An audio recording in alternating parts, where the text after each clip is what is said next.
சர்ச்சுக்குள்ளதான் ஊர்வலம் போவேன், நான் மசூதிக்குள்ளதான் போவேன்.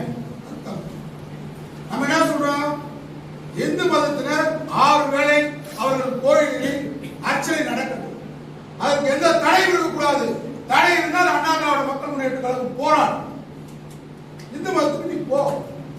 ஆனால் கிறிஸ்துவ சபைகளில் திருச்சபை நடக்கட்டும், மசூதிகளில் பள்ளிவாசல்களில் அவருடைய தொழில் நடக்கட்டும்.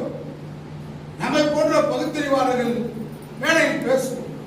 மக்கள் எதையும் எதற்கு எப்படி என்று தீர்மானம் பண்ண யாரையும் தடுக்காத. பாபர் ராமர் பிறந்தார், திருப்பரங்குன்றம் மலை வந்துட்டான். அங்க ஏற்கனவே இஸ்லாமியர்கள் என்ன ஆடு மாடு கோழிதான் சாப்பிடுவாங்க. இங்க வந்து திருப்பரங்குன்றம் மலையை எடுக்கும் அயோத்தியில ராஜா பேசுறேன். இதுக்கெல்லாம் பொருள் கொடுக்கணும்.